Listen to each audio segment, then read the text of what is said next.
I like the story a lot. I like what it said, and I like the morality of it. I always say, okay, Clint, are you ready to retire this year? He says, no, are you? I say, no. I'm waiting for the phone call where Clint says he's hanging up his spurs. That's never going to happen. In the world of cinema, there are few names as enduring and iconic as Clint Eastwood. Mr. Eastwood, how you doing tonight? Hey, Steve. I got it. Mr. Eastwood, sir. He's a truly gifted professional filmmaker. No matter how successful he gets, he's a wonderful human being. He's one of those characters that you just go, you walk away after talking to Clint and you feel kind of better about humanity. His career spans over 6 decades, and his journey from a struggling actor to a Hollywood legend is nothing short of remarkable. Who has been more influential towards film, towards independent actors and filmmakers making their own mark, to people having integrity and making strong stands and supporting their country? I mean, this man embodies all of those things.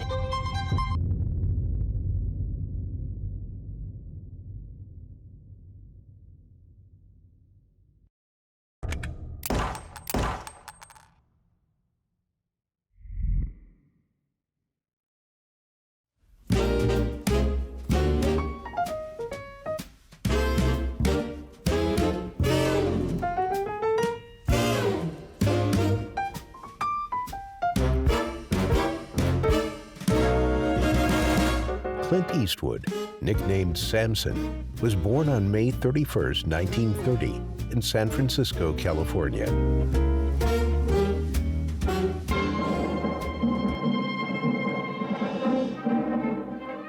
October 29th, 1929, Black Tuesday.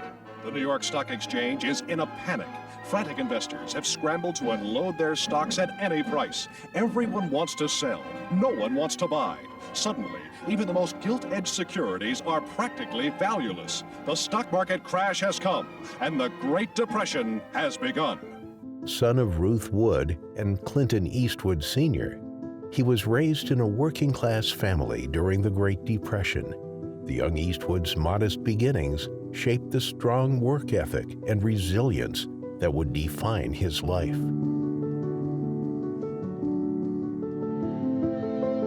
The family had relocated 3 times in order for work to be found. Finally, they settled in Piedmont, California, where their quality of living would significantly improve as each member of the family would find work.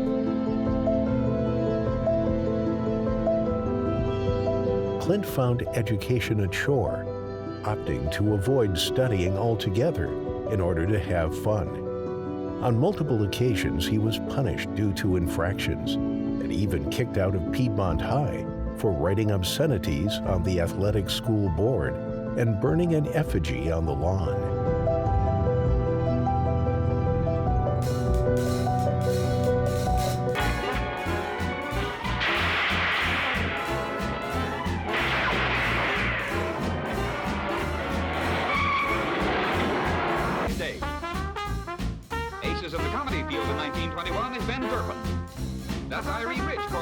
From the scene. Nazimova, who apparently left her hat at home. Late in 28, the talkies get a firm grip on Hollywood. Production methods and equipment are revolutionized. Cameramen are locked in soundproof booths, ironically nicknamed ice boxes. The 1930s would be known as the start of Hollywood's golden age. Huge studios were established in order to capture grandiose narratives. And for an average of 27 cents a theater ticket, movies would serve as a vacation from the harsh reality of the financial crisis. Created by Ken Murray. The 4 Marx Brothers are invited to put their footprints in the forecourt of Grauman's Chinese Theater. From left to right, Harpo also presents the Male Acting Award. Sonia Henney makes her screen debut in 1 in a Million, and Tyrone Power Jr. becomes the newest romantic sensation.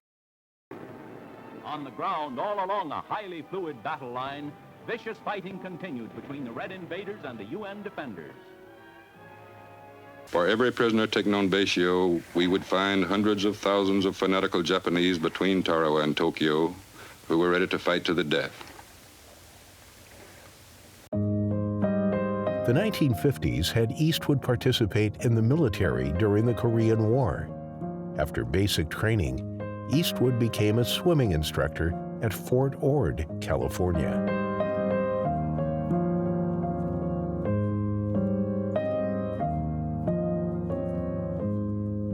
After his military service, he moved to Los Angeles, where he met a photographer called Chuck Hill.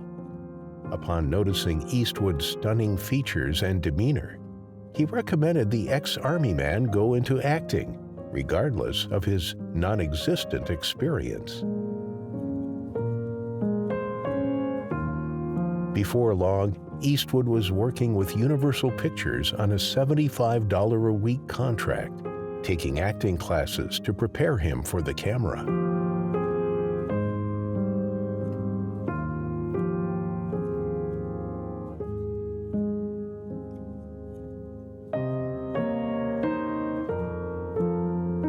Unfortunately, the aspiring actor was starting to lose hope. Jobs had started to dry up. However, one day on a fluke, he met Rex Reed whilst drinking coffee in Universal's cafeteria. Rex offered Eastwood a screen test for an upcoming CBS TV show. As though it was meant to be, Eastwood accepted the offer, and his career would begin. California bankers were among the first to recognize the enormous possibilities of the motion picture industry, and it was they who supplied the capital, which to a large extent made possible the now historic development of the movies as a new art form. Another English girl has already made a name for herself in TV westerns. Hazel Court of Dick and the Duchess. Have you had fun making westerns? Oh, yes, I made my first about a month ago, called Bonanza. And, well, true to style, I got up on the horse, and the horse took off with me way up into the mountains. And they told me, the wrangler said that, oh, riding a western horse is just the same as riding an English horse. But of course it isn't. And I was doing everything wrong, and suddenly the horse took off with me, and I yelled like mad, screamed, which I shouldn't have done because the Indians screamed to make the horses go faster, you see. But it ran away with you? Oh, way out into the mountains.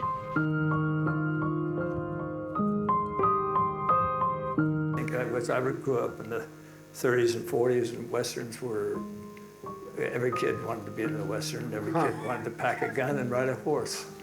So as a kid, I liked them very much, and but you know, there was no television in those days, so everything, the movies were followed much, you know, closer. Did you have the B Western stars? Did you have any favorite guys? Any guys you liked? You know, I liked anything. People think back in your own life, and you think of how you think back in an experience like being in the Army or something. You think of only the good times. You don't think of all the lousy times.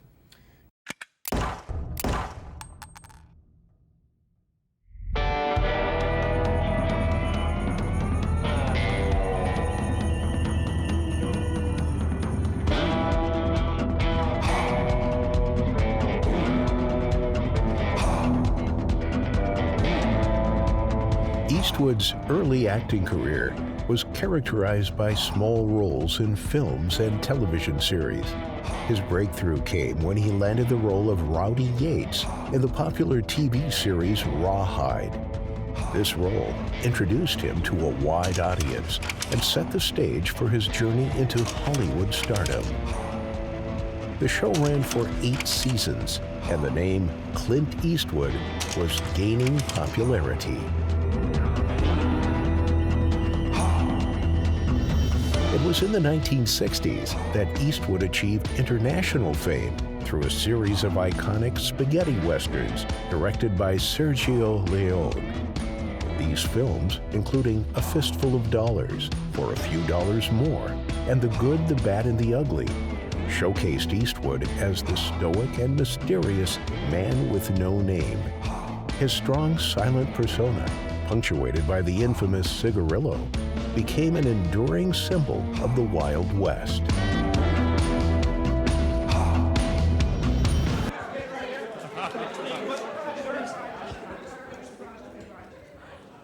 I've forgotten how I felt about it. Sir? Somebody said that they asked it. You may not remember this. It's the old station from Gone with the Wind. It's come in handy again, this time in a TV serial. And that, as they say, seems to be the way the cookie crumbles in Hollywood these days. At 20th Century Fox Studios, Tom asked film producer Jerry Wald whether Hollywood was now the TV capital of the world. No, I think that's quite wrong. I think they'll be making television films here, but you'll find that Hollywood will always remain in the position of manufacturing anywhere from 200, 300 films, feature films a year. They're making television pictures here, but television pictures are mainly half-hour films, and they're really, television has become the assembly line. Television erased the B pictures, and B pictures are now seen on television. In fact, we have a joke in Hollywood that if you want to see a television where you see all the films that you've been trying to avoid in the theaters. That is the appeal. I don't know. It's pure escapism, I think. Escape to a different time in history and fantasy kind of deals. And in the day when the law and order was all built around the individual and how well he took care of himself. So I think that's a fantasy that we don't have anymore, and you can't have in an organized society. The spaghetti westerns became prevalent in cinema. Standing the test of time, their traits would go on to be homaged in many films to come.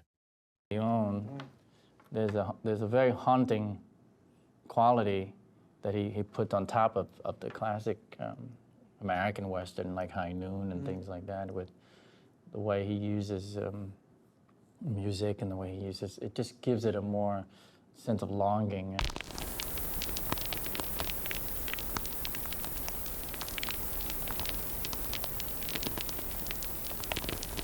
If you shoot me, you won't see a cent of that money. From the final showdown in The Good, the Bad, and the Ugly, we see three conflicting ideals come together. The tension rises with the beautifully executed sound design and back-and-forth cuts, close-ups on the actors' eyes and their weaponry, coining the term cowboy shot as the camera is positioned at their holsters, awaiting the inevitable climax.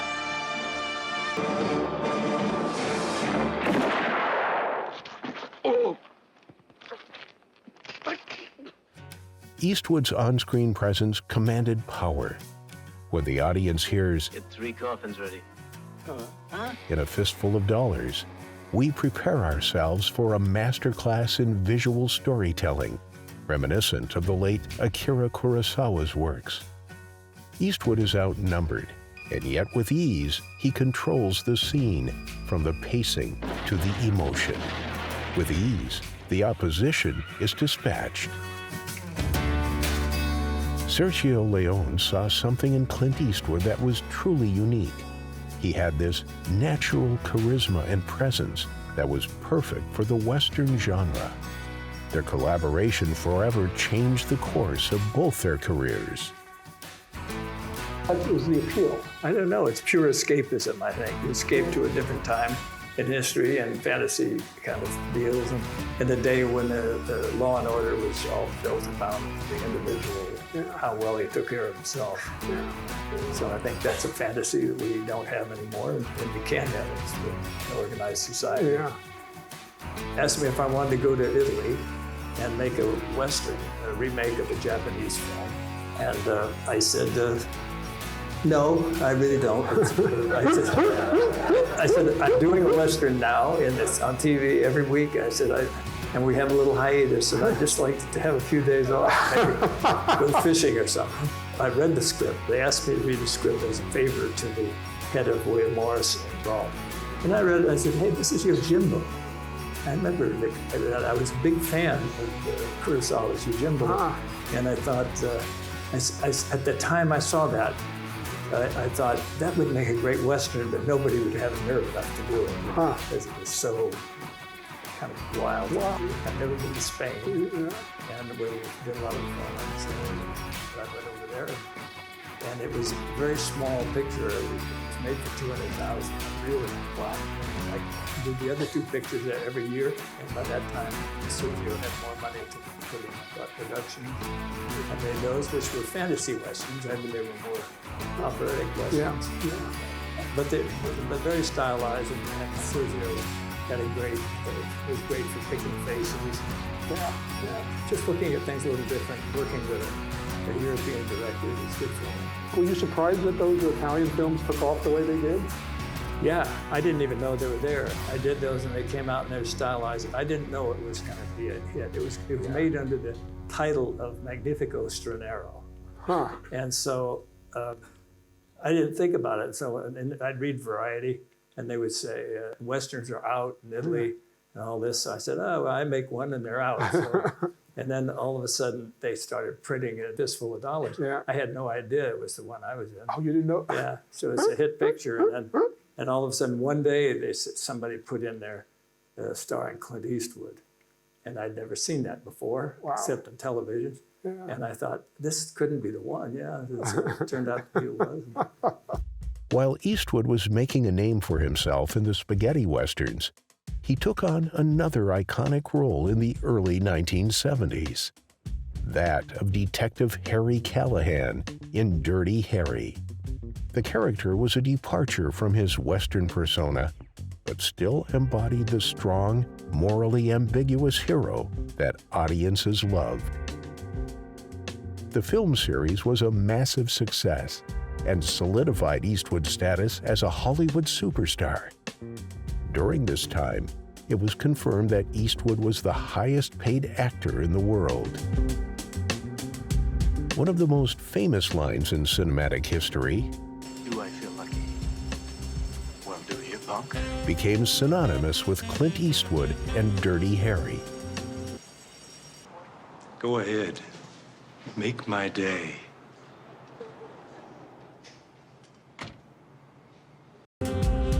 The film industry was at an all-time high.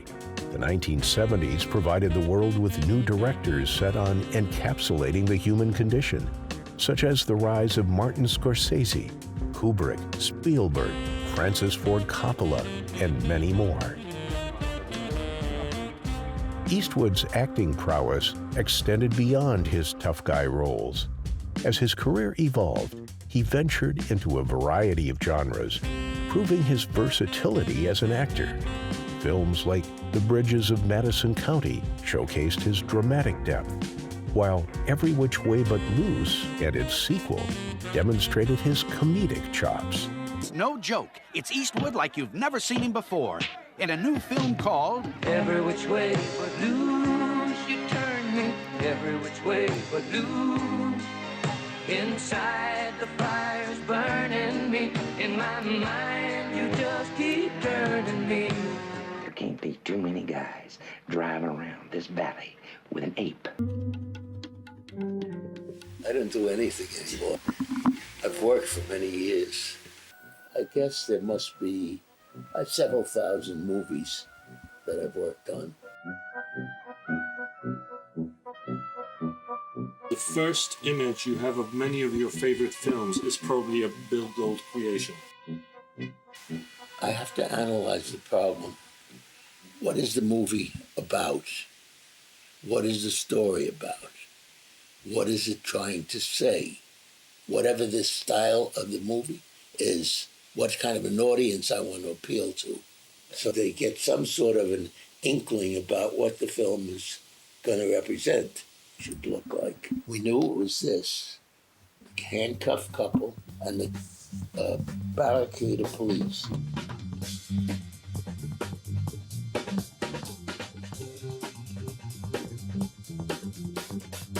I'll usually read a script or I'll go and see footage of the movie. I would try to decide what would be the most marketable thing to say about this movie and to project it into a piece of art. Now, this is what we did for the poster for Bridges of Madison County.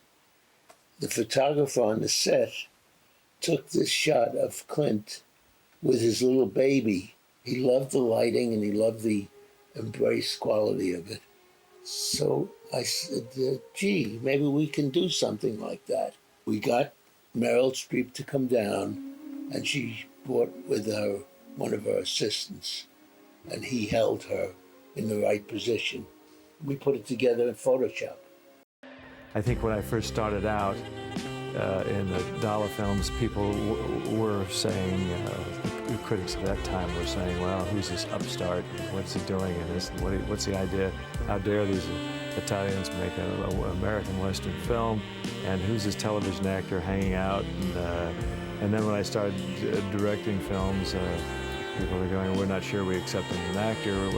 What's he doing now? He's going to direct films. But I think what happens is, with the advent of cinema schools, which they never had when I started out, at least not in the way they have them today, everyone, including reviewers of stuff, have come up with much more knowledge and much more history of film.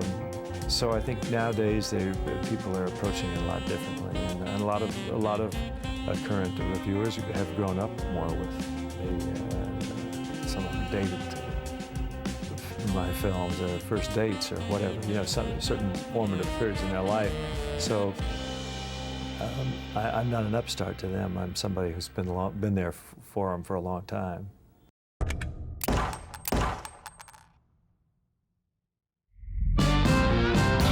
Clint Eastwood's transition from actor to director was a pivotal moment in his career. He made his directorial debut with Play Misty for Me in 1971 and never looked back. Being completely smothered by somebody? There's no escape in passion.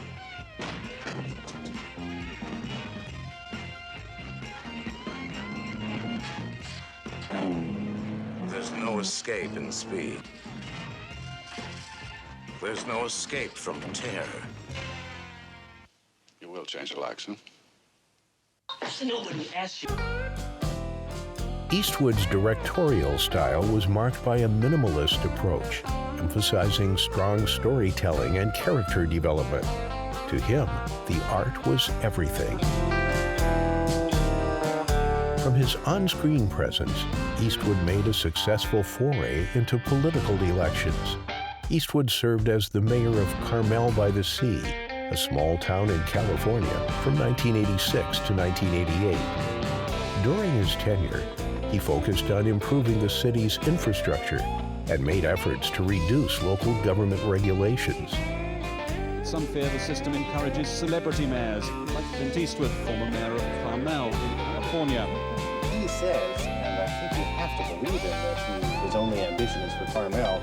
And really, you can't imagine this tiny little place being much of a springboard for anybody in politics. I think more people live on my block in New York than in Carmel.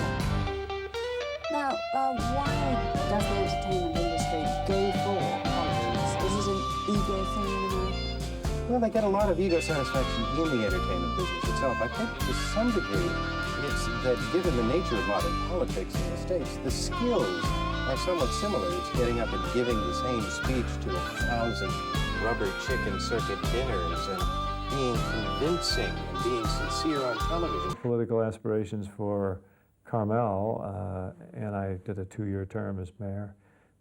Opted not to run for election again, so because I felt that somebody else should do it, I think there's something unhealthy about people who get in politics for life. I think they get very much in a rut. And I'm much for a term limitation. Over the years, Eastwood directed a series of critically acclaimed films. With the release of Unforgiven in 1992, not only had Clint nominated for Best Actor, but also won him the Oscar for Best Director. You've only done 2 Westerns in 20 years. What made you decide to come back and do it again? Just a good story. I like this one, and I've been saving it to do now. Who knows if when you do another Western again, because sometimes you don't find good material. It's just a great Americana. We've been raised on them. Congratulations. Thank you, Dale. Thank you. Thank you. Congratulations. Thank you. A lot of people said that when Unforgiven was made, it was sort of a homage to Westerns of the past. How do you feel about the fact that they don't make very many Westerns anymore, and how do you feel the Westerns that fit into our film heritage? Well, I don't know if it was a homage to the past, maybe an homage to the future of Westerns, but it sort of demythologicalized them, and that was intended, but that doesn't mean I want to really stop them, because I think they're a truly great American art form. And I'd like to wish anybody who takes them on great luck, and possibly if they can get a script as good as David Webb Peoples had written for me, then they'll be equally as successful and have a great time. A triple nominee in the leading actor and directing categories, and as producer of the Best Picture nominee, Unforgiven, Clint Eastwood.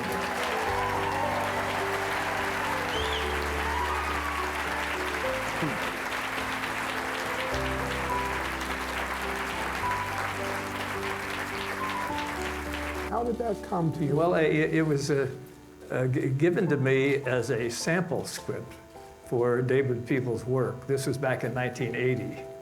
And it was given to me as a sample. They said, this guy's a wonderful writer, and I was looking for a wonderful writer on another project. I started reading it, and I liked it, and I said, boy, this is wonderful. Who? Well, somebody else is doing it. And I said, okay, well, we'll figure the writer for something else then. And it turns out that the script was available. And so I bought it, and our Warners bought it on my behalf. I slipped it in a drawer. I said, this would be a great last Western for me, and I'd done quite a few Westerns up to that point. I said, this would be a great last one because of the nature of the story and the you know, the hauntedness of the man and everything. And then all of a sudden,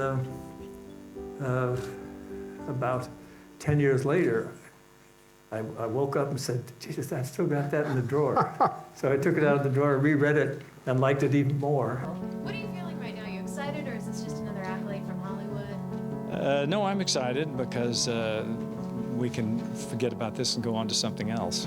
I mean, like back to work. Every director I've ever worked for has been an inspiration. And Sergio going to Europe gave me another outlook at our own genre of the West, which we'd previously only looked at through the eyes of John Ford and Hawks and Anthony Mann and John Sturges and all these wonderful directors. I like the story a lot. I like what it said. I like the morality of it. And I have done, as well as I've seen over many years, a lot of stories that didn't have much morality, but they did have a lot of just entertainment values. It's very much a grown-ups Western, I think. Youngsters who are only interested in root and shoot-em-ups might find it a little meandering in that it is slow to build. But it's a real sort of visually lyrical, elegiac sort of Western.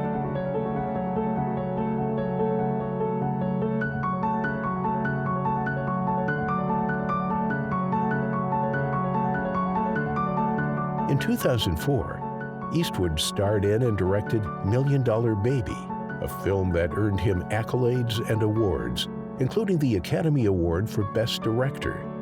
This marked a turning point in his career, as he was now recognized not only as a talented actor, but also as a formidable director. It's a little tricky. I started doing it in 1970 with the play Misty, and the only reason I did it then is that was the only way I could get the job, is directing, is to be in the film. So I went ahead and did it, and I just got used to it over the years. I've done several films without being in it, and it's much easier, and it's much more pleasant, and I'll probably end up doing that more in the future.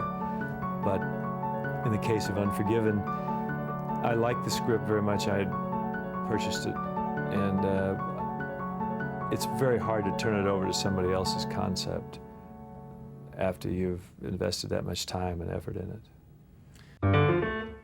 Being an accomplished jazz musician, Eastwood found himself writing his own score for Mystic River, a 2003 release, shortly followed by the critically acclaimed Letters from Iwo Jima and Gran Torino.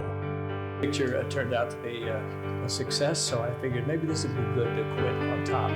Unlike most people who sort of drift down to the end, or like a prize fighter who fights one too many fights or something. But then Gran Torino came along. It seemed like an interesting part. It was for a man my age. I figured it wasn't stretching that much, so I decided, yeah, I'll go ahead and give it another shot. I'm still saying that. I mean, I might do 10 roles if some 10 roles, great roles came up, but I don't know how many great roles there are for a guy who's 38. and so you just don't know. So you just never say never.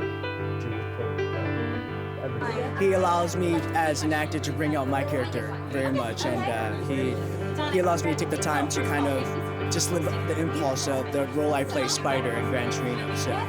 Did you learn a lot from him? He's certainly a legend. Yeah, one of the main things I learned is how to hold a gun straight ahead. So, that's one of the main things that he taught me how to hold a gun, because I keep tilting it, but he's like, hold it straight, firm. So, but besides that, a lot of patience and a lot of just leadership. And surrounding yourself with him. He's a really wise man, and just surrounded by a guy like that, it's a big impact in my life. So. I had always planned when I started directing in 1970 that after a few years, I'd get tired of looking at myself on the screen and say, well, okay, let's not do that anymore. But I just continued on. Every once in a while, something pops up, and I'm not saying it won't happen again, but probably the odds get less as you set yourself for the roles that fit your age group. Acting is an ensemble art form, and so that's what it's all about, is interacting with other people and making scenes come to life like they would in real life, as near to real life as possible, and that's the whole deal. So it's very nice. Was Clint sort of quite obsessive about that? I mean, it looks so, you go into that world, that period, so totally. I think what he was saying, he vaguely remembered his mom, and it was more the 30s, but that she had a similar green dress. So I think he had some kind of, so it wasn't as much a duty to that time. It was really a love and an interest, and he grew up in Los Angeles, and it was more the history of Los Angeles, and I think everybody was kind of curious about that time. It's a very interesting time in Los Angeles, and even forgetting the corruption, just the detail of the 20s and what the 20s were like for people, and the red car, and the. But it was, he has a great team, and so it's Clint, but it's also the art director and the DP and everybody who just did their job so well. Clint Eastwood's impact on the world of cinema extends far beyond his own work. He has inspired countless filmmakers and actors with his dedication to storytelling and his ability to craft compelling narratives. Actors and directors around the globe would speak highly of this versatile superstar. Do you think this movie has particular relevance today? We're about to inaugurate the first African-American president. Could be, and it also relates to the economy and the depressed state of the automobile industry and retirees and people learning things and tolerance about your neighbor and all kinds of different things. You didn't write this film, they didn't write it for you, but they said nobody else really could have played that role. How do you feel about the writer saying that? Well, I agree with it. Now, you must be very privileged to play probably the unofficial First Lady of South Africa at that time. It's an incredible part. She kind of was for a bit, wasn't she? Yeah, before Gracia Michelle came onto the scene, yeah. And I kind of think of her a bit like a bossy sister who's kind of going, no, come on, this is what we're supposed to be doing. We're supposed to be doing policy, we're supposed to be doing health and education and housing and employment and HIV/AIDS and stuff like that. And suddenly Mandela is doing rugby, rugby, what's that for? Because she doesn't get that he's got the political nous to use the vehicle of rugby as a way of bringing the country together. Because the Springboks was seen as the white Afrikaner team, rugby wasn't a sport that was played by a lot of black kids. It wasn't seen as anything to do with black South Africans.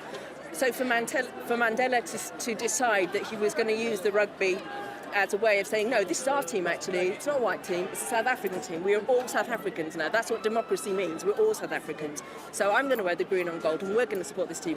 It was fantastic. But then to go on and win the Rugby World Cup at the first time of asking, it's just kind of, it's like a benediction, sort of going, yes, a nation that is together is the way forward. Morgan Freeman, I've followed his career for many, many years. I remember my son, who's now 41, I remember when he was just a little kid, and we would sit there and we would watch the electric company together. And here was this big, tall, rangy guy, and he danced, he sang, he read poems, he did everything. And then later on, as the years went by, I watched Street Smart, where he was the meanest guy on the planet. And then turned around, and all of a sudden, he's the nicest guy on the planet, and driving Miss Daisy. And he's just had such a wonderful career. And unfortunately, in the early '90s, I got to ride along with him. He rode along with me both in Unforgiven, and then later on in $1 Million Baby. And I'll tell you something, there's nobody better to ride along with you. And we just did Invictus together, where he played the president of South Africa, Nelson Mandela. And he's played presidents before, though. He played president of the United States, and he's played God. He's played everything. I don't know, there's really not much you could say about someone who can play all those roles. You hear people, you hear him in voiceovers and everything, because he has probably got one of the smoothest deliveries of anybody on the planet. He's one of our greatest actors, always has been, always probably will be. And so I'd like to introduce my friend and somebody I have great regard for, and that's Morgan Freeman. Beyond his contributions to cinema, Clint Eastwood is also known for his philanthropic efforts. He has been actively involved in several charitable causes, including veterans support and disaster relief. His commitment to the Boys and Girls Clubs of America also provided the youth with extracurricular activities after school. Beyond working as a board director for the California State Parks Foundation in 2001, Eastwood continued his endeavors, supporting environmental conservation projects.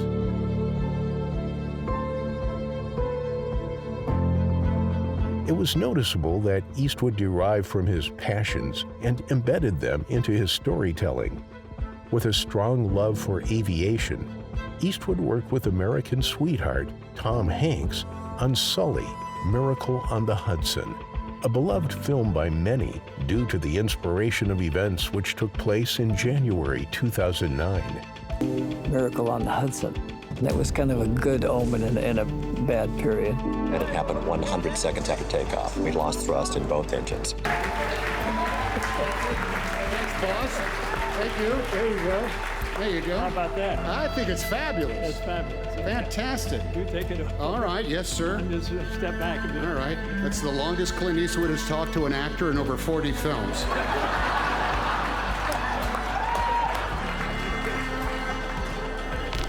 Eastwood would keep true to his ability to build tension in cinema.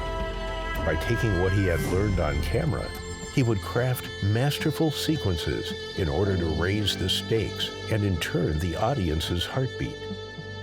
American Sniper in 2016 featured a sequence many deemed to be nerve-wracking, as Bradley Cooper's character, Chris Kyle, aims down his scope. We are left in fear as a child picks up their former comrade's RPG. The audience feels every moment of the scene, the sheer intensity that a young life might be lost. Luckily, no shot is fired. My whole philosophy in filmmaking has been surround yourself with the best people and let them make you look good. And that's all there is to it, really. Everybody wants some secret as far as how to direct films, and that's just to make sure you've got the right people around you, and everything else kind of follows suit. Howard, I've always thought of you as a small, weak, and gutless man. But you know, there's no reason to be rude. You owe me, Mike. You gave me your word. And that used to mean something.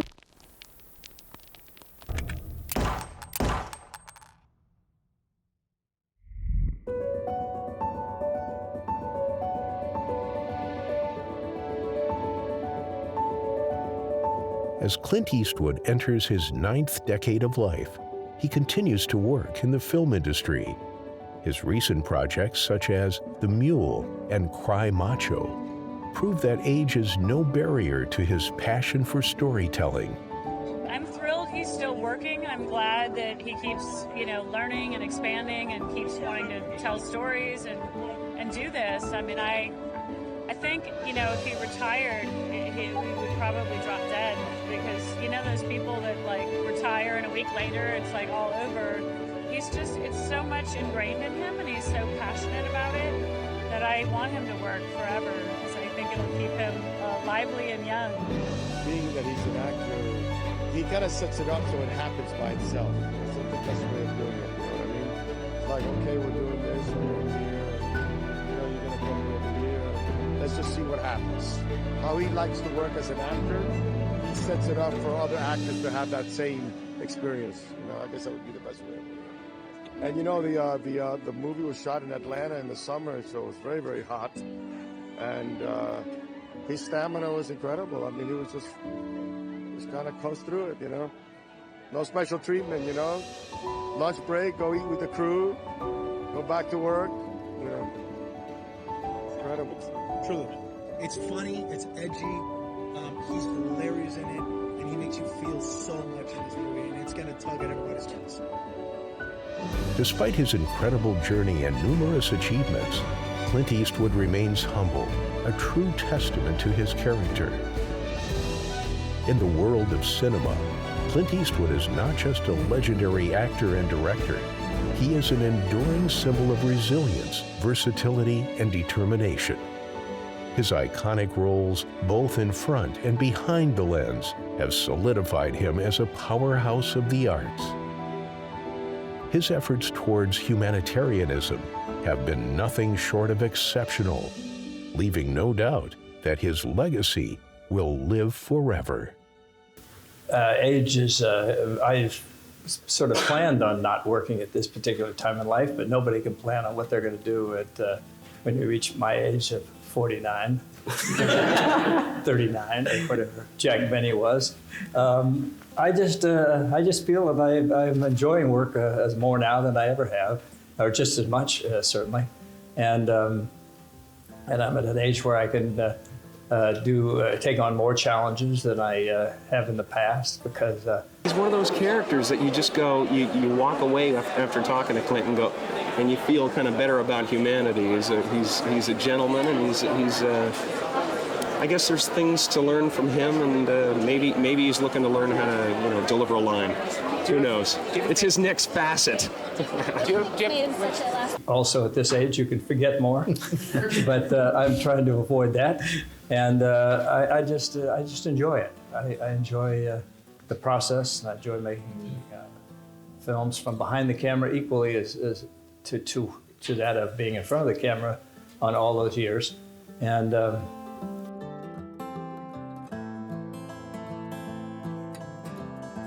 But I don't. I just enjoy it. That's all. I've been lucky enough to work in a profession that I have really liked, and so I figure I'll just continue until somebody hits me over the head and says, "Get out." Matt, you always look very handy when you're fighting your. There are no aliens or asteroids in Clint's films over the last half-century.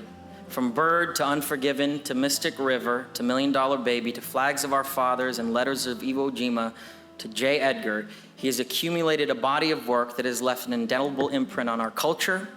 It is perfectly fitting that we are honoring Clint Eastwood here tonight in an art museum. For he's many things, an actor, a filmmaker, a producer, a composer, but chiefly and most undeniably, he is a true artist.